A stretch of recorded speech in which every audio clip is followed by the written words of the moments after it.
Racing experience, radical. Oh my god, look at that beauty. That engine is amazing. Is amazing. Hi everyone, and welcome to channel Internet Racing School, or how I like to call it, IRS Wolf, my channel. And today I'm visiting Shenington Kart circuit, and here at Shenington happening historical racing kart event, and we continue our project Lion King, and today we're gonna see historical cars driving on the Shenington circuit. Also, I'll go around this place and I'll try to film for you as much information as possible about historical cars, and plus about racing line around Shenington car circuit. So today we have a lot of things to see, and it should be really interesting. Let's go, guys, let's see all that.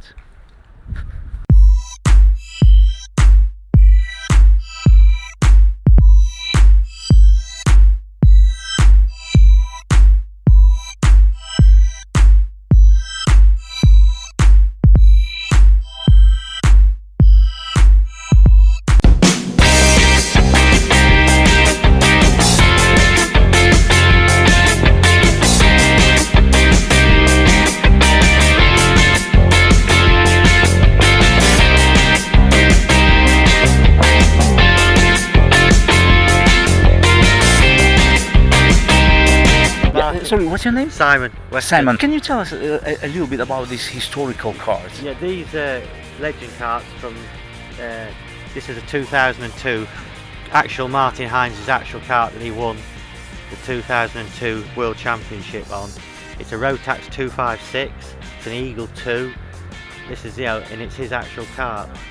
This is a Zip Shadow GP, Zip Shadow. This was a kart that won the first kart Grand Prix in 1978 with the driver Paul Elmore, who's actually here today. That's him. Oh, he's here today? Yes, he's here today as a guest of karting legend. Then you've got another Zip here, which was a GP. This is from the 80s, another twin-cylinder Yamaha, but this was raced by a lady called Caroline Hoy. Can you tell me how fast is this car? Well, these are geared up. That one there would do up, at least can go up to about 150 mile an hour. Ooh. These were good for 130, but bearing in mind this is 1979, that's 2002, it's a hell of a difference, but that's the speeds they would get up to, and you're 2 inches off the floor. These are Danish karts, they're Dinos, but they were raced in the early 80s. That was the Lightning Windows kart of Mark Allen, Rotax inline 256. This is a Rotax? Yeah, the Rotax inline 256. You can see you've got the carburetors and the pistons bang at the same time, whereas on the Yamahas it's up and down. These are they're called twin bang. They fire at the same time, so it gives it so much power. This is one of our members, our club chairman, Tim Baker. It's original 1974 Villiers. It's even got the original 1974 tyres on, and the 1974 air. He's that tight, he won't part with the air out of his tyres. It's got a brake called Inca brakes.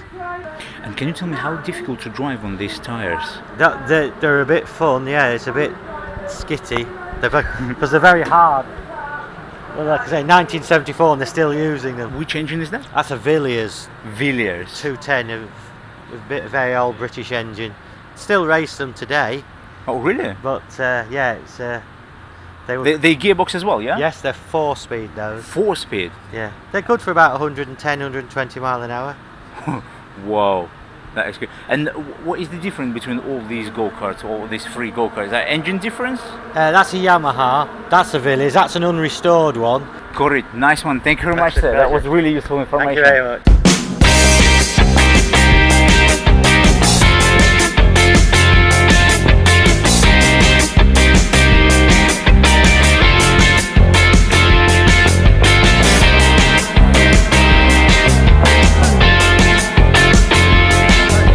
So these are 100cc, and this is a 1980s 100 Hewland Arrow built in the UK from the same people that make Hewland gearboxes now for Formula. Well, they made them for Formula 1 and Formula 3000. Really? Yeah. So yeah, this is 1982. This is a Barlotti. I found this in a garage, and it's exactly as it was in 1982. It's been refurbished. It's got spun wheels, spun aluminium wheels with tubes in, solid sprocket on the back, original tillets and carbs, exactly as it would have been. Detergent bottle tank. Wow. You know, that's how it was in 1982. And the tires is the same size as And well. these are the actual tyres that were on the Kart when they put the Kart away in 1985.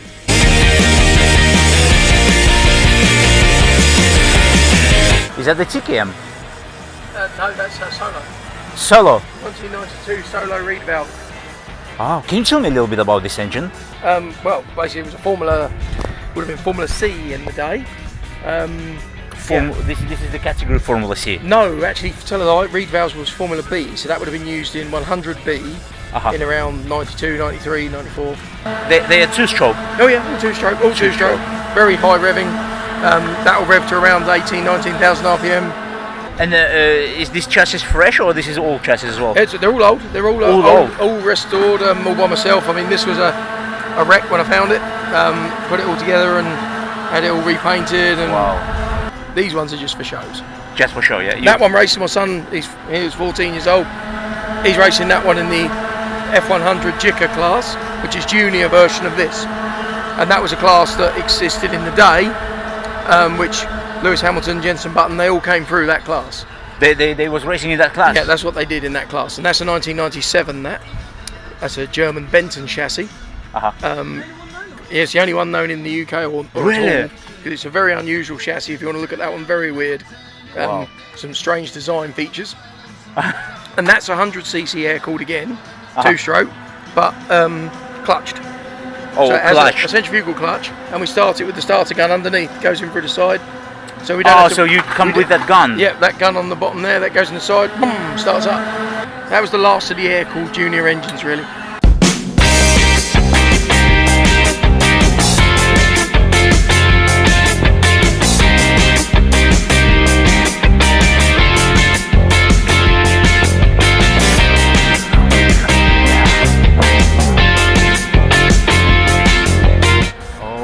My God.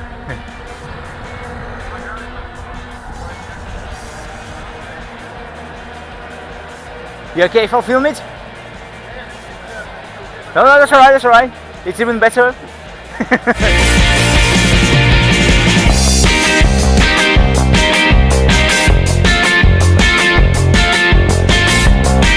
Sorry, can you tell me what is the name of this go-kart? It's an Anderson Mirage with a Rotax engine. Rotax engine, and this is a twin cylinder, yeah? Yes, 256, yeah. Well, are you gonna race it today? Oh yes.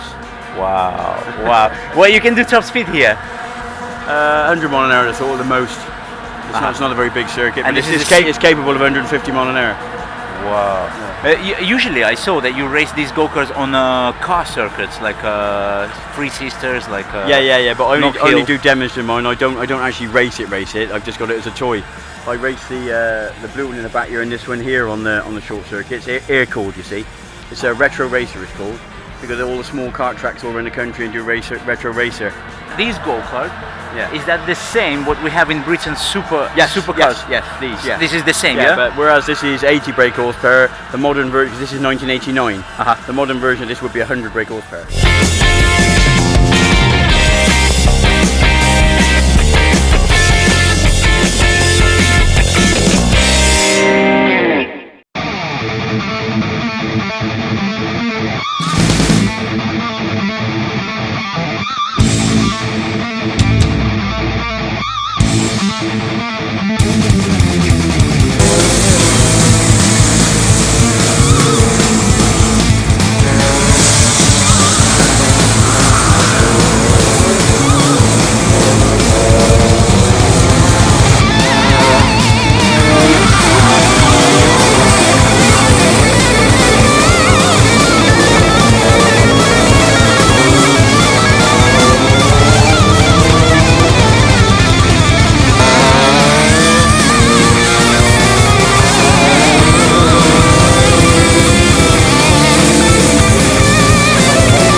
This is a completely historical car. It is, yeah, definitely. Can you tell me a little bit about your car? It's 1971. 1971. Barlotti Monza, which is the first year that they made this particular kart. Engine is a 1969 Perilla HF17. 1969. 69. Wow. Yeah. Well, they made the first one though. The first one of this type they made, this shape, the pyramid, is on the Techno in there, and that's the 1964. And it looks much about the same as that, but it's not. So not quite the same. So, This is a later version. This one is a little bit modified. Yes. Yeah. Yes. Yeah. Yeah. And these tires, it's so narrow. It must be the only way to drive. It's sliding. Yes, it is. Yeah. Oh, it's a different style of driving completely. There's quite a bit of grip actually on these, but yes, you're sliding the back around a lot. Yes.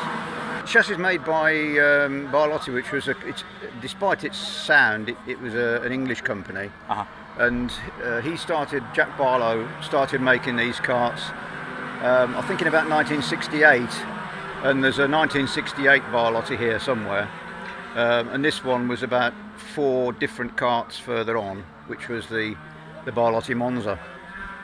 Wow. And this particular kart went right the way through to about 1975, and it was with the wider Goodyear tyres which you had by then.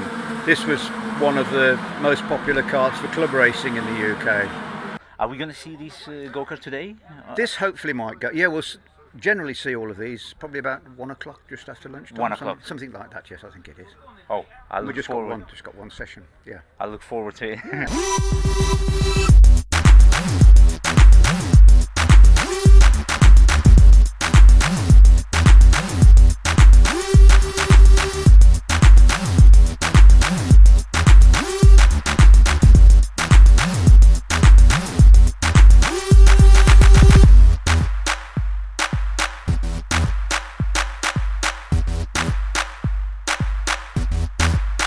Yes, I'm Paul James from Ambition Motorsport UK, and we race obviously at the local tracks around the UK, and we also do stuff into Europe as well, which is the Benelux Championship. So we look after drivers all the way through from cadet all the way up to seniors. Obviously from a normal everyday guy comes or family that comes along, we can let you know exactly what you need to start karting, and obviously how much you would spend on the budget you have, and also the venues to suit you more than anything else, because you can easily go racing every weekend, but you've got to do it around your own budget. But you do need the training before you pass your MSA ARCS test to obviously warrant racing, because there's no point racing when you're not up to speed. And can you tell me a little bit about today's event, what we have here today at Shenington? Yeah, so we have a 3-day Super Pre event, a very, very big event for Shenington itself. You're looking at around about, I think we've got over 250 drivers plus, but we've also got a race here this weekend. Is the pre-race before the British Championship next weekend, so we've got some good stiff competition here. Can you tell me how many drivers you have in your team? Yeah, so we have 4 drivers this weekend, but we do have 15 to 20 drivers overall that race with Ambition throughout the country. And can I ask you about Shenington circuit? Because today I'm filming my project, which is called Lion King. Yep. Yeah. So can you take me around the Shenington virtually? Yeah. And tell me the best line how to drive around the Shenington. No problem. So you've got 4 main corners around Shenington. It's really one of the easiest tracks on the UK karting calendar. If you go on the middle of the track, you can still get a naturally quick lap time. So it's very, very important to manage your race quite well. So going over the sort of the start-finish line, it's all about carrying your momentum, and also going around the clubhouse corner, it's all about trying to be precise to gain the speed into the hairpin. You always come under attack into the hairpins at the top of the circuit and the bottom of the circuit due to the slipstream. The slipstream's quite a lot around here. The chicane's quite tricky as well, different grip levels going into it with the old circuit and also entering it on the new circuit. So really it's all about managing the chicane well to gain you the speed to overtake at the bottom corner.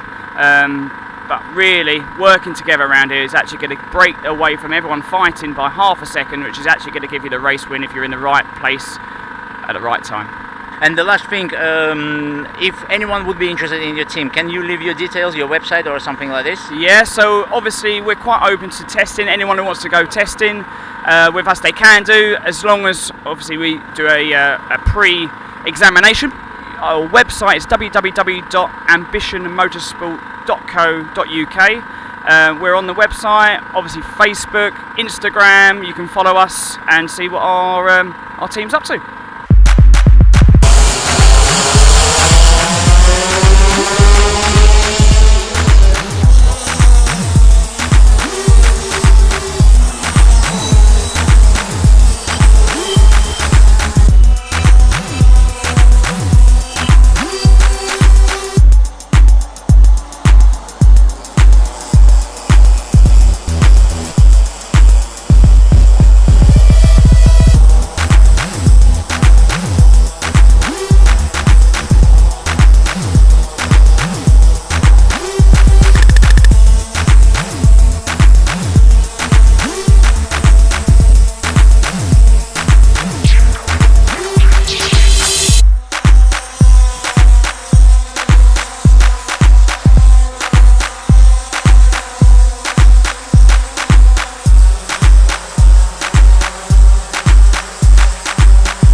No.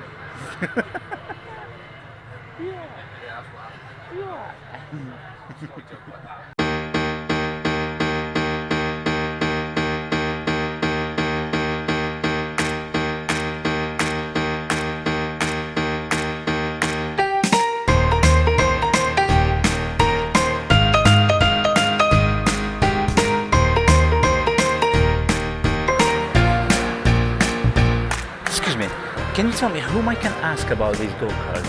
Who is the best person to talk to? Well, anybody and everybody. I mean, Anybody, the yeah? guys there, they've been in karting as long as I have. On the right. I mean, that's 50 years they've been in karting, more or less. Oh. Ask anyone. Got it. Thank you very much. Thank you.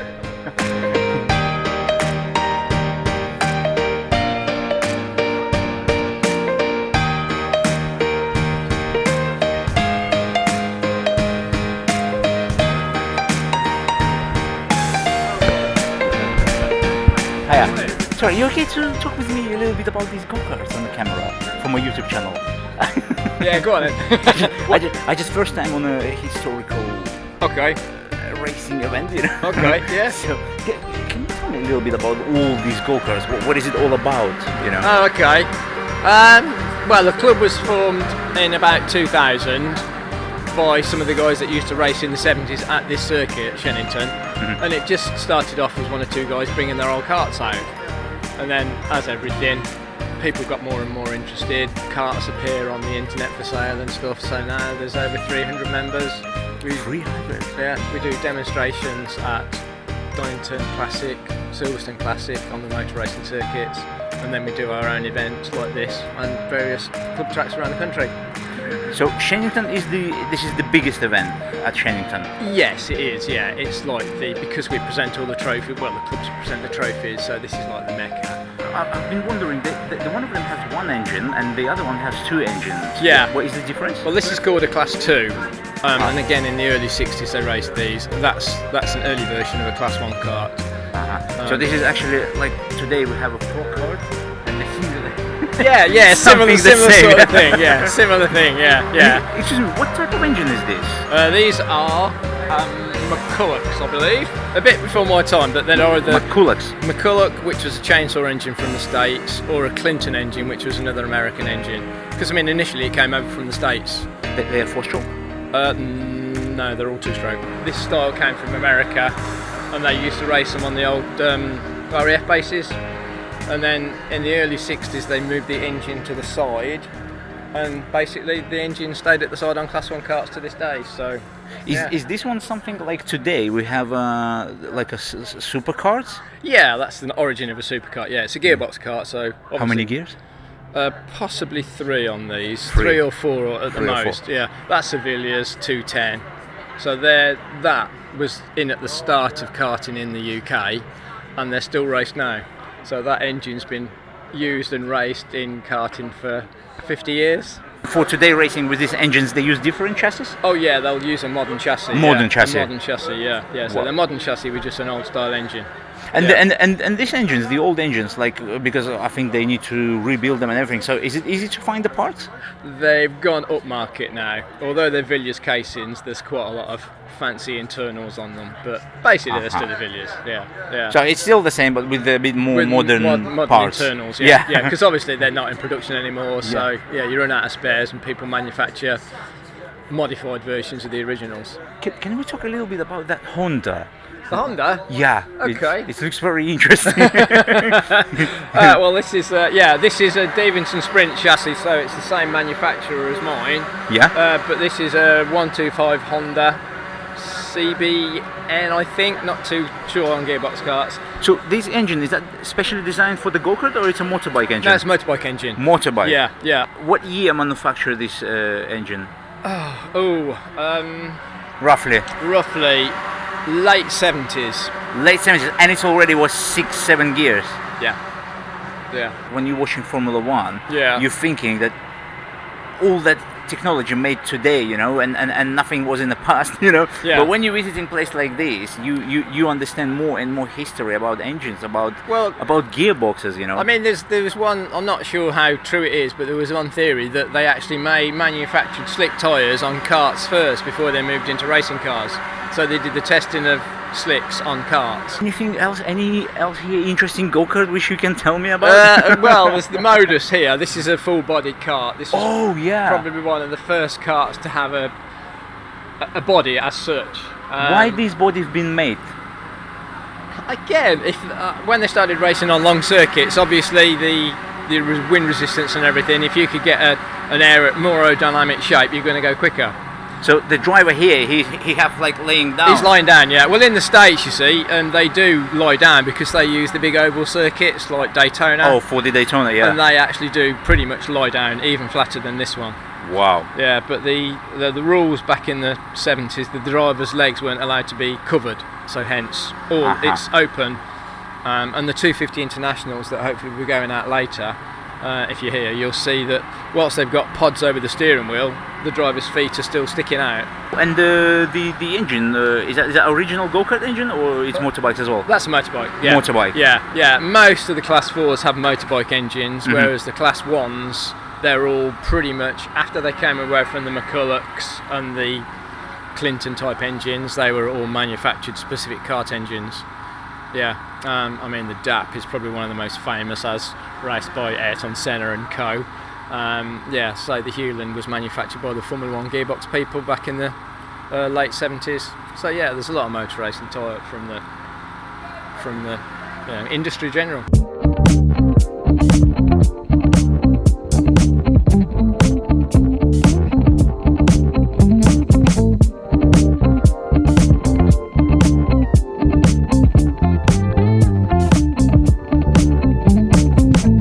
My name's George Robinson. George, can you first of all tell me a little bit about your team and about this event? Well, it's not really a team. I've been involved in karting for many years, and I'm a Rotax service centre, which is one brand of engine that we're using here today. We're in the clubman class, which is really fun for people that have been racing in the past or people new to it, but it's very much cost controlled. Where you started your career with When I was at school, I first drove a kart when I think I was 11 years old. 11 years old? Yeah, on a disused RAF base in Sussex. And a couple of years later I got my own kart and started racing when I was 15. And I'm 65 now. Can you take me through the Shenington circuit with the best racing line? So from the start finish line you have a very fast left-hander. You enter the corner with your right-hand tyres on the white line on the right-hand side of the circuit. You turn in quite late and you hope to just touch the curb on the left-hand side with your front wheel. That proves that you've got then the best trajectory and entry line into the right-hander, which is in front of the, it's called Cafe Corner. That is a fast corner, and You can take quite a late entry to it so that you get a late exit, and then you get a very good speed and drag off the corner, which is fast, up to the left, which is flat out. And then you draw across to the left-hand side of the circuit, brake in a straight line for Stratford hairpin at the bottom. Yep. Again, it's a classic hairpin corner. So you would, in a kart, you would apex a little earlier than you might do in a car, so sort of the middle of the corner, because you can run quite wide. But the secret with a chicane, a hairpin, is to carry as much speed as possible. So come off the corner, and you can let the car run wide till the back wheel just touches the outside curb. Then you come up the short straight, which is an overtaking opportunity, up to the Bruno chicane, it's called, and you come into the first element of it, right-hander. It's difficult to touch the curb there because it's quite a sharp curb. You can touch it, doesn't destabilise the kart, but if you touch it too hard, it will do. You drive almost past the left-hand element of the corner and turn in late to get a late apex to give you a good exit down the back straight, which goes down the back straight in towards Wilkins. Wilkins is the complex at the far end of the circuit, and down there you turn into the first element at full speed. Very little overtaking opportunity between the first element of the right hand corner and the Wilkins corner itself, because the line is surprisingly far to the right of the circuit. It's the shortest line, and as you go down you can brake late in a straight line, and you go again apex late to get, because this is a difficult, as you turn through the right hand element of the hairpin at Wilkins, you then have an immediate left, so get a late apex off Wilkins, so you make that left hand element as straight as possible, and then you gently apply the steering to the left to go round the corner onto the start-finish straight, which you can let it run wide to the right. Can I leave to my viewers any website of your team, so maybe they will be interested? It's www.george@robinsonsport.co.uk. Nice one. So guys, I'll leave you another website in the description down below, so you can go there and check.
Introduce yourself.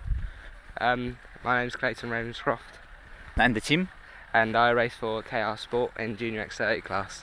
And can you tell me how was your day today? How it was successful racing? Very successful racing. I won both my heats and my final, so it couldn't have gone much better. So we're coming down the start-finish straight, and we're approaching Park Corner, which then approaches into a soft braking zone into Cafe Corner. As you can see, it's quite a wide corner, so you want to be able to carry as much speed through it as possible, and then making sure that you're hitting the apex very late. As you enter, you want to be coming out to the white line, turning in. This corner is a late apex, yes? Yeah, late apex. Late apex. Keeping yourself on the left, making sure you get a run off the right-hander.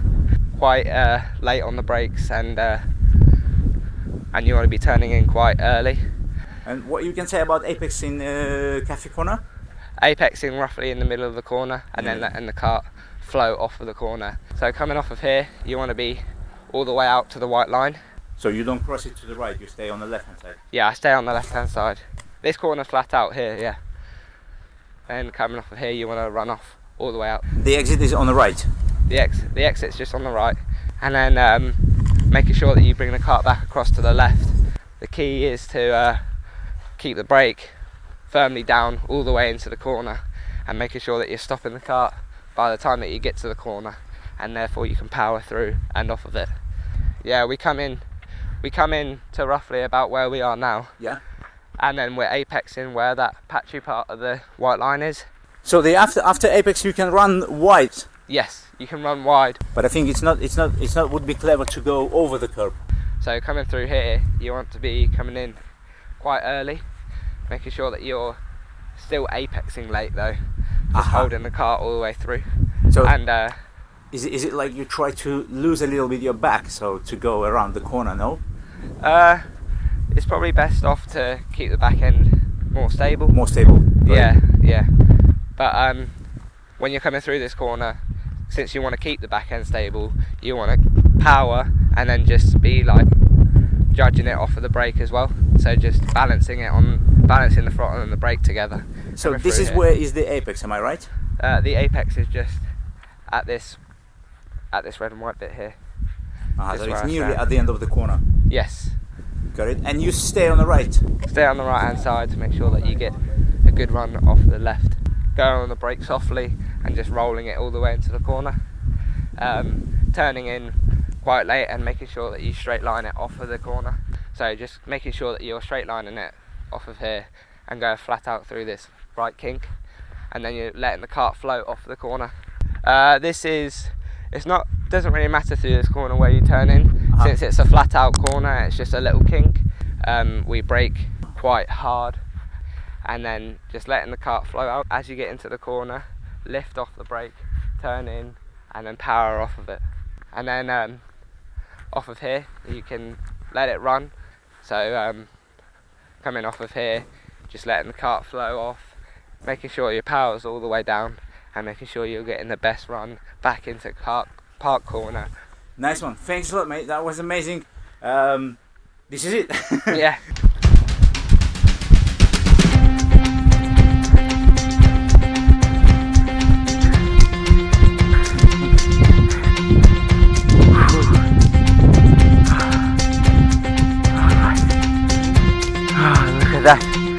Look at that. I like when it's the end of the day. Everyone packing up, you know, like in the morning it's nice and quiet, but it's fully packed with the tents, with the lorries, with the camper vans, you know. In the middle of the day it's like it's like in the big city, you know, people everywhere, cafes open, race control open, on the microphone they're announcing and everything, you know. And now this is a moment of peace. Everything is peaceful, everyone packing up, everything is getting quiet, everyone relaxed, no rush, you know. I love when it comes to the end, because this is the moment when you can just turn around, look at the beginning of your day, and you can say like, yes, today I've done a lot, and now I can relax and I can say to you guys that this is it. This is the end of the day. This is the end of this video, the end of this event, and now I'm gonna go home, and I might a little bit relax, but I prefer to do a video editing and to make that video as soon as possible and post it on YouTube so you can see that, guys. If you like my channel, guys, don't forget, subscribe, like it, comment, you know. If you have any ideas where I can go, you know, actually today I met my subscriber and he told me so many events, so many amazing ideas, guys. So if you have the same, comment it. If you see me on the track, approach me, say hello, and you know, if you have any ideas, say that. I'm more than happy. You know, to listen to your ideas, because for me it's really important when I talk to my subscribers, when I talk to my viewers. You know, it's amazing feeling, guys. It's amazing feelings. So yeah, you know, subscribe, comment, like. If you're unhappy with something, dislike. Tell me why in the comments. You know, so do everything what you like to do. Feel free on my channel. You know, that's it, guys, for today. And